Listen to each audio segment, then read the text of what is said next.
¿Alguna vez se han puesto a pensar en esto? Por un lado, todo mundo nos dice que hay que tener una buena autoestima para salir adelante, pero por otro, muchas tradiciones, muchas filosofías nos hablan de la humildad como una gran virtud y condenan la vanidad. Parecen dos ideas que chocan, ¿no? Pues justo esa tensión, ese aparente conflicto, es lo que vamos a desmenuzar hoy. Para entender bien esta paradoja, vamos a seguir una ruta de 5 pasos. Primero, vamos a ver si de verdad es una contradicción. Luego, algo clave, vamos a redefinir las palabras para hablar todos el mismo idioma. De ahí, buscaremos de dónde viene el verdadero valor. Veremos cómo eso nos lleva de pensar solo en el yo a pensar en un nosotros. Y al final, vamos a poner todo esto a prueba en el escenario más difícil, la adversidad.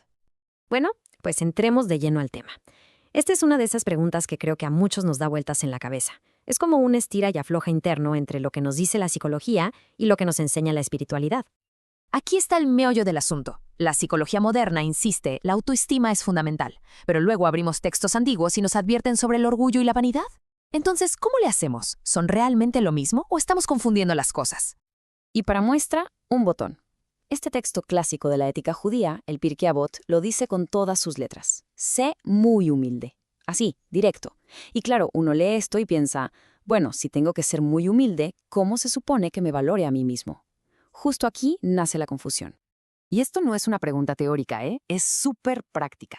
Si interpretamos la humildad como menospreciarnos, como hacernos chiquitos, ¿de dónde sacamos la fuerza para enfrentar retos, para liderar un proyecto o simplemente para reconocer que hacemos algo bien?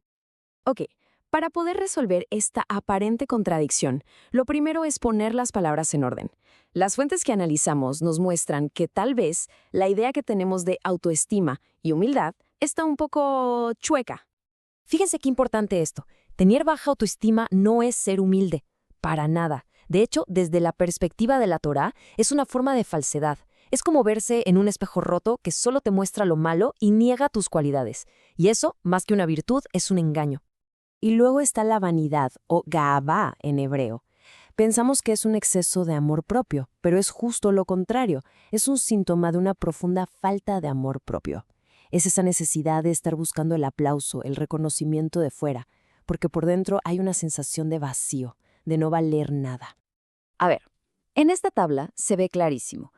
La autoestima sana se enfoca en el futuro, en el potencial, en lo que podemos hacer. La vanidad, en cambio, está atorada en el pasado, exige que la aplaudan por lo que ya hizo. Una se basa en una visión honesta de uno mismo, la otra nace de la pura inseguridad. Son polos opuestos. Muy bien, entonces, si nuestro valor no viene de los logros, ni de los aplausos, ni de lo que otros piensen, la pregunta del millón es, ¿de dónde viene? ¿Cuál es la base de un valor propio que no se tambalee con el primer viento? Es que, si lo pensamos bien, todas esas cosas externas son súper frágiles.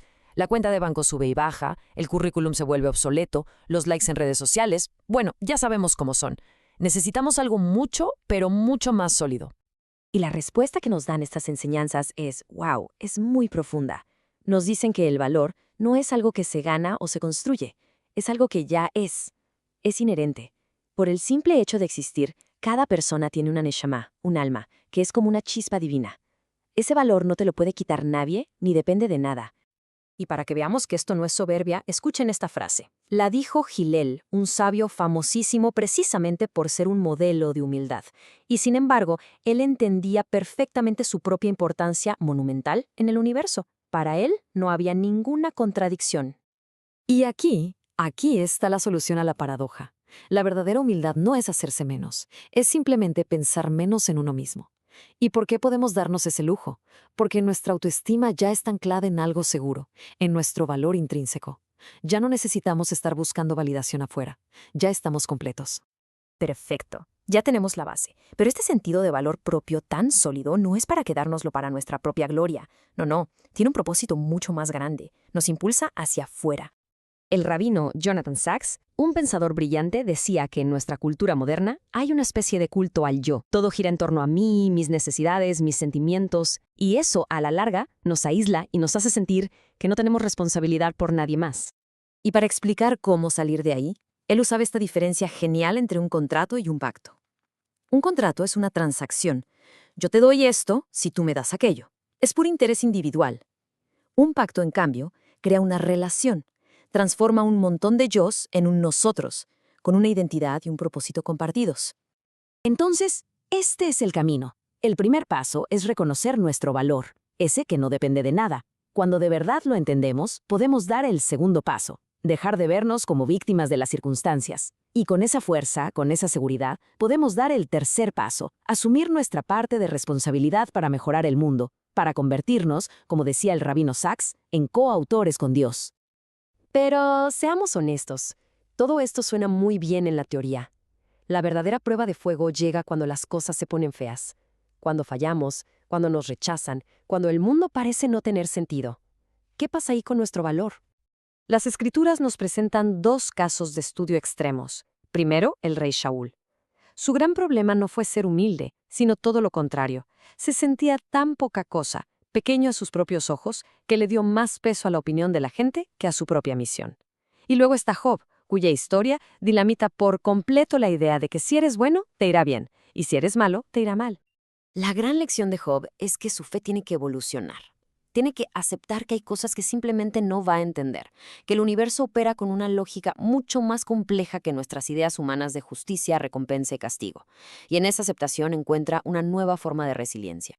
Y quizá no hay mejor metáfora para todo esto que este verso de los Salmos. Es una idea poderosísima. Aquello que parece inútil, que es rechazado, que se ve como un fracaso, puede terminar siendo la pieza más importante de todas, la que sostiene toda la estructura.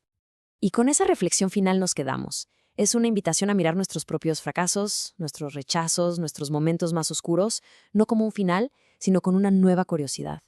¿Qué tal si justo ahí, en esa experiencia que desechamos, se esconde el potencial para nuestra mayor fortaleza?